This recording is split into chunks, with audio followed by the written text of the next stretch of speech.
2015년도에 개봉한 영화 중에 암살이라는 영화가 있었습니다. 무려 1,000만 명이 넘는 관객을 동원한 영화인데요. 우리가 잘 아는 배우 이정재, 또 전지현, 하정우 배우 등이 출연한 영화인데요. 여러분 다들 보셨죠? 1,000만이 넘는 영화인데 안 보셨으면 꼭 한번 보시기 바랍니다. 일본에 의해서 조국의 주권이 사라진 시대에 대한민국 임시정부에 관한 이야기를 담고 있습니다. 대한민국 임시정부는 일본 측에 노출되지 않는 3명을 지목해서 조선 주둔군 사령관과 나라를 팔아먹은 친일파를 암살하는 작전을 펼치면서 벌어지는 이야기를 담은 영화인데요. 이 영화에서 정말 보기 싫은 한 캐릭터가 등장하는데 그는 이정재 배우가 맡은 염석진이라는 인물이었습니다. 이 염석진이라는 사람도 한때는 독립운동을 했으나 일본군에 발각이 되어서 모진 고문을 당하고 일본에 회유가 되어 임시정부원을 팔아먹는 밀정이 되고 맙니다. 그래서 이 염석진이라는 밀정으로 인해 정말 많은 독립군들이 목숨을 잃게 되는데요. 후에는 자신이 밀정이라는 것이 발각되자 일본 경찰이 되어 같이 나라를 찾기 위해 힘썼던 독립군을 사냥하고 다니는 그런 일들까지 행하고 말지요. 그렇게 나라를 팔고 잘 살 줄 알았던 그는 후에 대한민국이 해방을 맞고 독립운동을 한 이들에게 결국 최후를 맞이하게 되는데요. 그때 그에게 왜 동지를 팔았느냐라고 물었을 때 그는 이렇게 말합니다. 해방될지 몰랐으니까. 알면 그렇겠나라는 답변을 남기게 됩니다. 그렇죠. 사실 자기도 이런 결과를 맞이할 줄 몰랐으니까 그렇게 변절자의 인생을 살았겠지요. 사실 그도 처음부터 변절자는 아니었고 정말 열심히 나라를 위해 독립운동을 하던 자였습니다. 그러나 자신도 이 과정에서 너무나도 심한 고문을 당하고 생명의 위협 가운데 살아남기 위해서는 선택을 해야 했고 자신이 살기 위해서 함께 목숨을 걸고 일했던 동료들을 그리고 나라를 파는 선택을 하게 된 것이죠. 너무나도 불운한 나라의 현실로 인해 어쩔 수 없는 상황이었다고는 하지만 그렇다고 해서 그의 행동이 정당화되는 것은 아닙니다. 왜냐하면 그는 그를 신뢰함으로 자신에게 목숨을 맡겼던 동료를 배신한 자이고 자신이 살기 위해 다른 사람의 생명을 바치는 자였기 때문입니다. 여러분 어쩔 수 없는 선택이었다고 하지만 용납할 수 없는 사람들이 있지요. 그 사람에 대한 감정이 모두 해결되지 않는 한 같이 걸어갈 수 없는 것이 분명한 사실입니다. 특별히 관계 가운데 신뢰가 무너진 사람에 대해서는 그 사람이 아무리 변한 모습을 보여주더라도 우리가 함께 하기가 많이 어렵지요. 보여주는 모습이 과연 진실일지 또 언제 나의 뒤통수를 칠지 계속해서 불안한 마음으로 그 사람과 관계해야 하기 때문에 그런 사람들에게 대해서는 함께 할 수 없는 것이 현실적인 우리의 모습입니다. 오늘 본문에 사울이 바로 그런 자였습니다. 특별히 초대교회 사람들에게는 사울은 도저히 용납할 수 없는 사람, 아무리 생각해도 신뢰할 수 없는 사람이 분명했죠. 그런데 여러분 사실 사울의 입장에서 보면 그는 그가 가진 지식 안에서 자신이 옳다고 생각한 일을 한 것이었거든요. 자신이 믿는 하나님, 자신이 경외하는 하나님에 관한 믿음을 목숨보다 더 지키려 하는 자였고 그 하나님에 대해 모독하는 자들을 누구보다 앞장서 잡아들이는데 최선의 열심을 내는 자였습니다. 훗날에 잘못된 길이었다는 것을 깨달았지만 그 전까지는 사울은 그의 믿음과 고백 안에서 최선을 다해 살아가는 자였다는 것이죠. 그런데 어느 날 보니 자신의 잘못된 믿음을 가지고 있다는 것을 깨닫게 된 것이죠.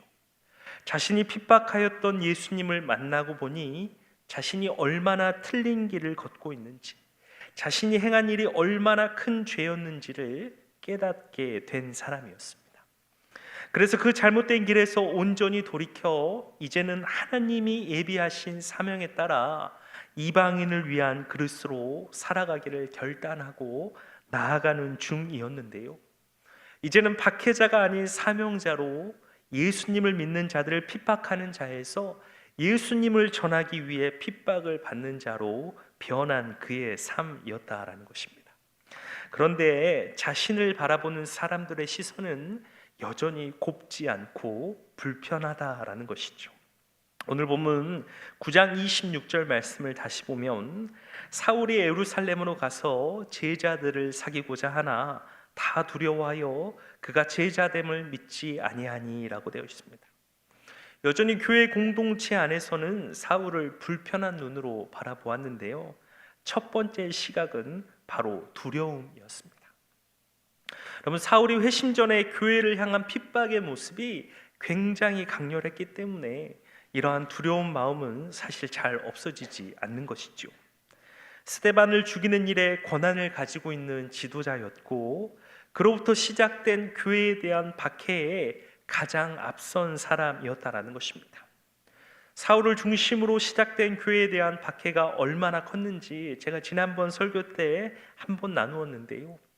예루살렘에 살았던 그 많은 사람들이 자신들의 삶의 터전을 버리고 다른 지방으로 피난을 갈 수밖에 없는 상황만큼 핍박이 심하였다는 것입니다.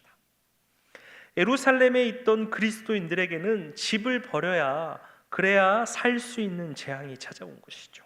그 선봉장이 바로 사울이 있었다라는 것입니다.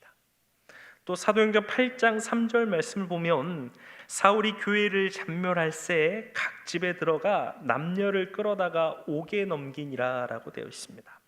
이 잔멸하다라는 헬라어 단어를 제가 지난번 설교 때도 한번 설명하였는데 이 단어는 포도원에 뛰어든 멧돼지가 포도원을 마구 짓밟아 온통 쑥대밭으로 만드는 형국을 묘사하는 단어라고 제가 설명했습니다. 한마디로 박해자인 사울은 폭력적이고 잔인한 방법으로 앞뒤 가리지 않고 아예 그리스도인의 씨를 말리려 하였다라는 것이죠. 그는 집집마다 돌아다니며 만나는 그리스도인마다 이유를 막론하고 닥치는 대로 끌어다가 감옥에 가두어 버렸습니다. 자신들이 십자가에 달려 죽게 한 예수 그리스도를 믿는다는 이유만으로 당시의 교인들을 마치 도살장에 끌려가는 짐승처럼 대했다라는 것이죠. 사울이 집집마다 다니며 그리스도인들을 진멸할 때 그 박해로 인해 그들의 눈물 소리가 거리를 가득 채웠다라는 것입니다. 그러니 교회 안에서 사울을 바라보는 시선이 이 두려움으로 가득 차 있는 것이죠. 나와 함께 예수님을 고백하던 내 형제를 잡아다가 핍박하고 감옥에 가둔 그 사람을 초대교회에 정말 성령 충만하고 본이 되던 스데반 집사를 돌로 쳐 죽이는 일에 앞장선 그 사람을 어떻게 받아들이고 함께 걸어갈 수 있냐라는 것입니다. 여러분, 너무나도 어려운 일이었지요. 사울을 향한 교회의 시선은 이러한 두려움과 공존했던 또 한 가지의 마음이 있었는데 바로 불신이었습니다. 믿을 수 없다는 것이죠. 사울은 교회의 신뢰라는 것을 주기엔 너무나도 힘들고 어려웠던 길을 걸어간 사람이었습니다. 그렇지 않겠습니까? 저 사람 예수님 믿는다고 우리 잡아가던 사람인데 이제 예수님을 전하고 있네. 그런데 혹시 저 모습이 위선적인 모습은 아닐까? 우리를 한 번에 잡아넘기려고 교회에 들어온 것은 아닐까? 언제 모습이 또 변해 우리를 핍박하지 않을까 하는 이런 의심이 계속해서 이들을 지배하고 있었던 것이죠. 그런데 여러분, 사울이 회심하고 오늘 본문의 시간까지 무려 3년이 지났습니다. 사울은 이 3년이라는 시간 동안 이전과는 완전히 다른 모습을 보여줬거든요. 전에는 예수님을 믿는 자들을 잡고 핍박하는 데 온 힘을 썼다면 이제는 정말 예수님을 전하는 일에 자신의 생명을 아끼지 않고 하나님이 부르시는 그곳으로 나아가 최선을 다해 복음을 전했다는 것입니다. 자신도 자신이 걸어왔던 잘못된 모습이 너무나도 분명한 것을 알기에 잘못된 자신의 과거를 만회하고자 아마 더 열심히 자신을 아끼지 않고 주님을 전하는 일에 매진하였을 것입니다. 실제로 이 복음을 전하는 일로 인하여 사울이 죽음의 위협 가운데에 놓여 있음을 말해주고 있는데요, 오늘 우리가 읽은 본문에 바로 전 구절을 보면 그 사실이 나와 있습니다. 사도행전 8장 22절부터 25절 말씀을 보면, 사울은 힘을 더 얻어 예수를 그리스도라 증언하여 다메섹에 사는 유대인들을 당혹하게 하니라. 여러 날이 지남에 유대인들이 사울 죽이기를 공모하더니 그 계교가 사울에게 알려지니라. 그들이 그를 죽이려고 밤낮으로 성문까지 지키거늘 그의 제자들이 밤에 사울을 광주리에 담아 성벽에서 달아내리니라고 되어 있습니다. 복음을 믿는 자들을 핍박하는 자들에서 이제 복음으로 인해 죽음을 피해 다녀야 하는 신세가 되었다라는 것이죠. 그럼에도 불구하고 자신에게 주어진 사명을 온전히 감당하기 위해 지금까지 걸어왔던 잘못된 길을 이제는 온전히 잡기 위해 그의 생명을 아끼지 않고 예수님을 전하는 일에 사울은 최선을 다했다라는 것입니다. 그리고 그러한 노력과 함께 예수님을 따르는 제자들과 사귀고자 하였으나 앞서 나눴던 사울을 향한 두려움과 불신으로 인해 그에게 아무도 마음을 열어주는 사람이 없었다라는 것입니다. 여러분, 오늘 본문에 사귀고자 하나라고 우리 성경엔 되어 있지만 원어를 보면 사귀려고 힘쓰나라고 되어 있고, 이 힘쓰다라는 단어는 미완료 시제로 쓰여져서 한 번에 시도해보고 끝난 것이 아니라 계속해서 시도하고 있음을 알 수 있는데요, 사울은 사람들이 계속해서 자신을 거절하여도 그들의 마음을 열도록, 그들과 한 공동체가 될 수 있도록 끊임없이 노력하였다는 것입니다. 자신의 잘못을 인정하며 그들에게 용서를 받고 싶어 했고, 교회에 했던 자신의 과오를 뉘우치며 더 섬기고 싶어 했고, 교회 공동체 안에 함께 사랑을 나누며 같은 비전을 공유하며 동역하고 싶은 마음에 끊임없이 교회를 두드렸지만 아무도 그에게 마음을 열어주지 못했다라는 것이죠. 여러분, 사울의 이러한 많은 노력에도 불구하고 3년이라는 시간이 지났음에도 불구하고 여전히 그는 그의 죄 때문에 교회 안에 용납될 수 없는 사람이었던 것입니다. 이제 사울은 어디에도 속하지 못한 사람이 되어버렸습니다. 전에 그리스도인들을 핍박할 때엔 차세대 유대교 지도자로 추앙받으며 많은 유대 지도자들에게 신뢰와 권위를 받는 존재였는데, 이제는 그들에게 배신자 중에 배신자로 찍혀 그들이 가장 죽이고자 하는 인물이 되었습니다. 회심 후 이제 교회 공동체에 속해 주님의 일을 전하는 일에 생명을 아끼지 않음에도 불구하고 교회 안에서는 지난날의 잘못으로 인하여 여전히 사람들에게 두려움을 안겨주고 믿음을 주지 못하는 존재로서 아무리 사람들과 사귀려 힘써 보아도 마음을 얻지 못하는 외로운 존재로 사울은 살아가고 있다는 것이죠. 여러분이 만약 사울이라면 너무 괴롭지 않겠습니까? 지난날의 자신의 잘못은 너무나도 분명히 잘 알지만 그때는 자신도 예수님을 정확히 몰랐고 자신은 자신이 믿는 지식 안에 갇혀 최선을 다해 살았던 것뿐입니다. 이제는 정확히 지난날의 용서를 구하고 완전히 다른 사람이 되어 주님을 위해 살아가려 하지만 주님의 이름으로 모인 공동체에서 여전히 인정받지 못하고 함께하지 못하고 사람들의 경계 속에 살아가야 하는 그의 마음이 여러분 얼마나 외롭고 힘들었겠습니까? 비록 그가 걸어왔던 행적이 교회에 용납받을 수 없었던 삶이지만 여러분, 교회는 용납할 수 없는 사람들이 존재할 수 없는 곳이거든요.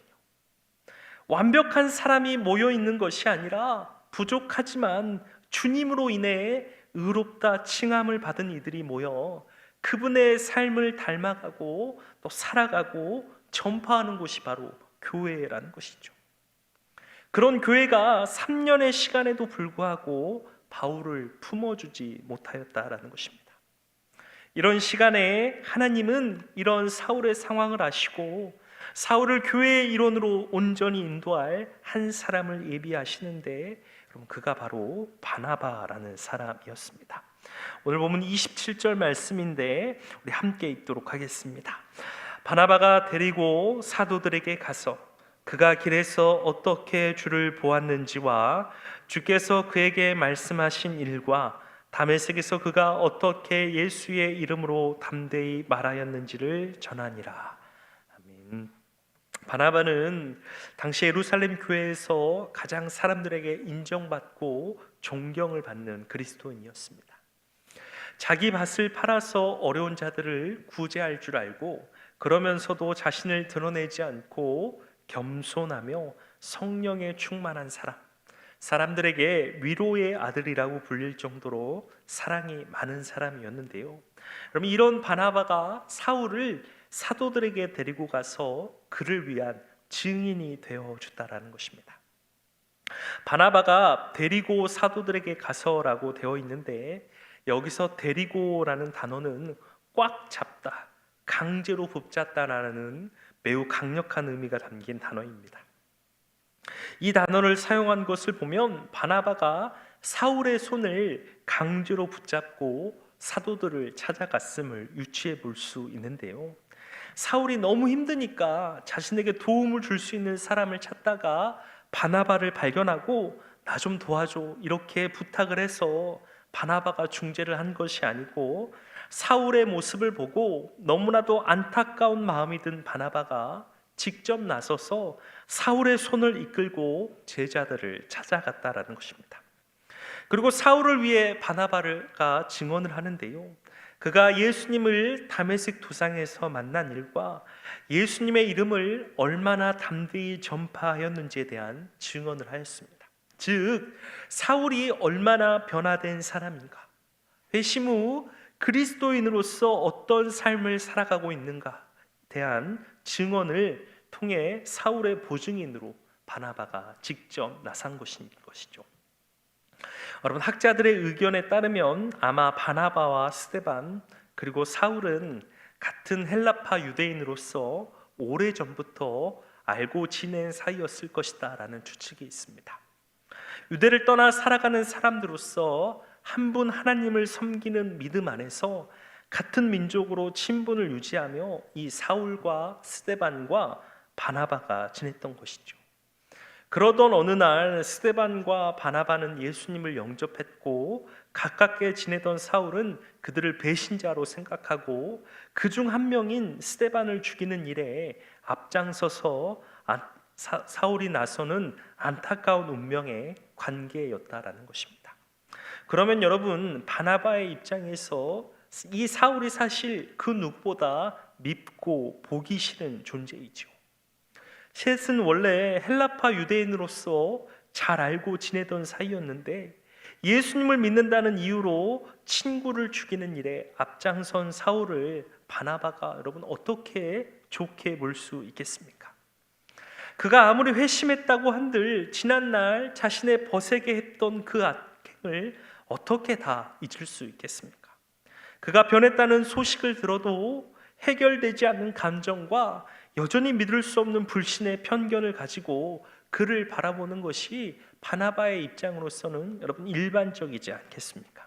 그러나 여러분, 바나바는 그렇게 행하지 않고 사울의 회심을 듣고 그가 정말 변하였는지 먼저 확인을 합니다.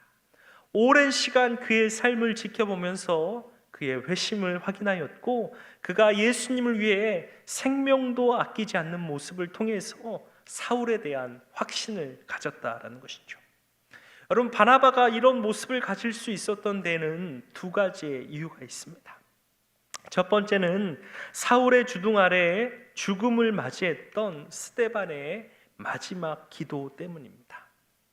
여러분, 스데반이 순교할 때 마지막으로 남긴 말이 이 죄를 그들에게 돌리지 마옵소서였습니다. 믿음을 지키기 위해 죽어가는 시간에 그는 자신을 죽이는 자들에 대한 미움과 원망과 그리고 보복을 이야기하는 것이 아니라 이 죄를 그들에게 돌리지 말라는 기도였다는 것이죠. 바나바의 입장에서는 이방 나라에 사는 같은 유대인으로서 잘 지내다가 다른 믿음으로 인해 누군가를 죽이는 그런 안타까운 일이 발생하였을 때 그도 얼마나 분노하고 마음이 아팠겠습니까? 그런 상황에 스데반에 남긴 마지막 기도가 바나바에게 울림이 있었다는 것이죠. 그들의 죄를 용서해 달라는 마지막 외침이 바나바의 마음속에도 남아서 아마도 사울의 변화를 위해 바나바는 기도하였을지도 모를 것입니다. 자신도 예수님을 만나고 성령의 충만함을 삶을 살아가다 보니 스데반의 마지막 기도가 마음에 와닿았던 것이죠. 스데반이 어떻게 그런 기도를 할 수 있었을까?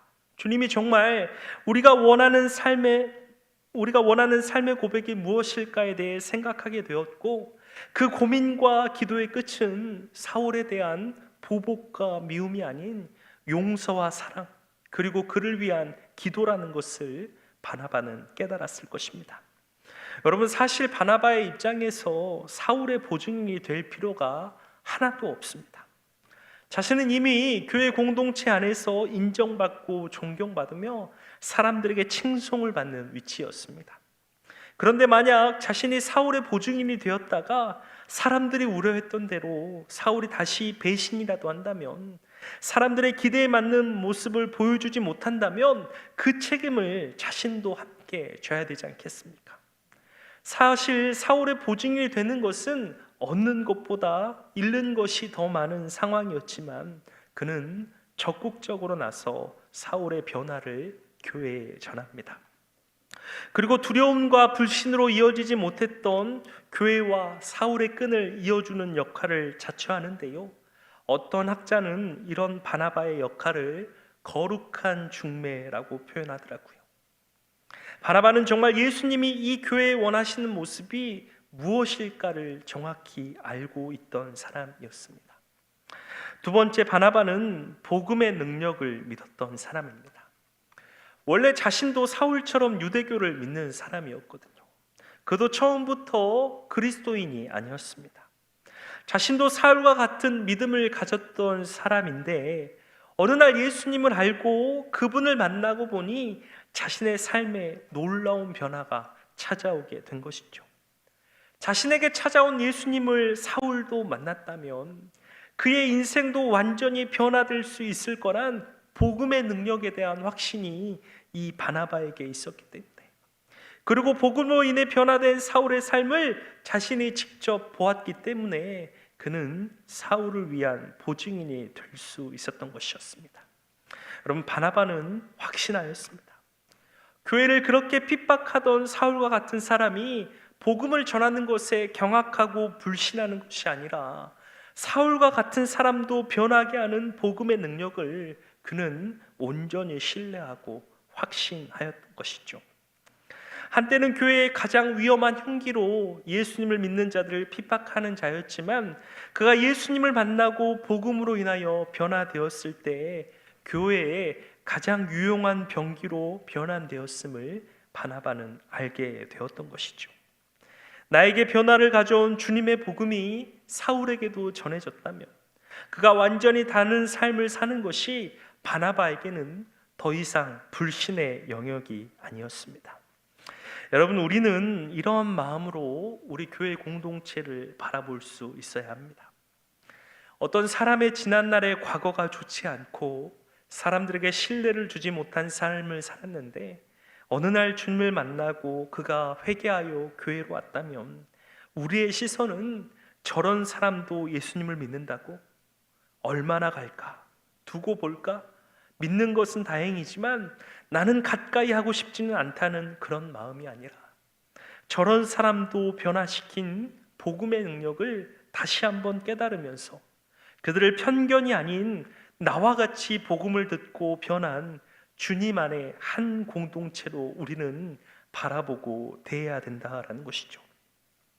여러분, 초대교회가 계속해서 편견을 가지고 사울을 바라봤다면 교회는 어쩌면 박해자 사울만을 보았을 뿐 이방인을 위해 하나님이 택하신 그릇 사도 바울을 보기는 어려웠을지 모를 것입니다. 그러나 바나바라는 사람이 나서 그의 보증이 되어줬고 그와 제자들과의 관계 회복에 힘썼기 때문에 교회는 위대한 복음 전도사 사도 바울의 사역을 보게 된 것이죠. 여러분, 오늘 본문이 그것을 증명하고 있습니다. 우리 27절, 28절 말씀을 다시 보면 바나바가 데리고 사도들에게 가서 그가 길에서 어떻게 주를 보았는지와 주께서 그에게 말씀하신 일과 다메섹에서 그가 어떻게 예수의 이름으로 담대히 말하였는지를 전하니라. 사울이 제자들과 함께 있어 예루살렘에 출입하더라고 되었죠. 바나바의 중재로 인한 사울을 향한 그동안에 갖고 있던 불편한 감정과 시선을 해결하고 제자들과 사울은 주님 안에서 함께 동행하게 됩니다. 그리고 그 결과가 무엇인지 31절 말씀에 나와 있는데 우리 31절 말씀을 함께 읽도록 하겠습니다. 그리하여 온 유대와 갈릴리와 사마리아 교회가 평안하여 든든히 서가고 주를 경외함과 성령의 위로로 진행하여 수가 더 많아지니라. 아멘. 교회를 박해하던 한 명이 온전히 회심을 하고 어렵고 힘들었지만 주님 안에서 그를 받아들인 교회는 평안하여 든든히 서가고 믿음과 성령의 일하심으로 인해 많은 수의 믿는 자들을 더해 갔다라는 것입니다. 사랑하는 여러분, 세상 속에서는 용납할 수 없는 사람이 있을지 모르겠습니다. 특별히 우리가 살아가는 이 시대에는 죄 지은 자를 아주 징벌하고 다시는 얼굴 들고 살아가지 못하게 하는 게 진정한 정의의 실현인 듯 여러분 흘러가고 있습니다. 누구 한 명 과거에 이런 잘못을 했다고 하면 어떻게든지 인터넷에서 그 사람의 신상을 다 까발리고 글로써 욕하고 온갖 저주를 다 퍼붓으며 이 땅의 정의가 실현되는 줄 알고 살아가는 이 시대를 우리가 살아가고 있다는 것이죠. 그런데 여러분, 주님의 교회 안에서는 용납할 수 없는 사람은 없는 것 같습니다. 우리 한 명 한 명이 실상 주님 앞에 너무 부끄러운 죄인이지만 그분의 은혜로 말미암아 용서받고 살아가는 존재들이라는 것이죠. 주님 앞에 있어서는 모든 사람이 같은 모습이라는 것입니다. 오늘 내가 용납 못하는 저 사람, 오늘 내가 미워하는 저 사람, 오늘 내가 이해하지 못하는 저 사람을 위해서 주님은 동일하게 피를 흘리며 죽어주셨다는 것이죠. 오늘 내가 용납하지 못한 그 사람도 주님이 구원하시기 위해 생명을 내어주셨고 그 사람이 주님께 돌아오기를 간절한 마음으로 기다렸던 그 사람이라는 것을 저와 여러분은 기억해야 할 것입니다. 저와 여러분은 누군가를 편견이나 다른 안경을 끼고 판단하며 바라보지 않고 바나바와 같은 모습으로 사람을 바라보며 그들을 위한 중재 역할을 하는 사람이 되기를 바랍니다. 특별히 우리 공동체 안에서도 그런 모습을 가진 사람들이 있다면 사람들과 같이 편견으로, 오해로, 같은 시선으로 바라보며 대하지 않고 오히려 그 사람과 다른 사람들을 이어줄 수 있는 바나바와 같은 거룩한 중매자들이 되십시오. 그리고 더 나아가 우리가 또 우리의 삶 가운데서 그런 역할을 하기를 기대합니다.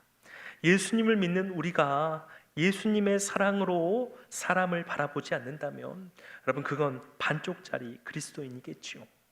우리가 받은 사랑을 흘려보낼 수 있는, 세상에 나타낼 수 있는 우리 수원교회 성도들이 되기를 예수님의 이름으로 축원합니다.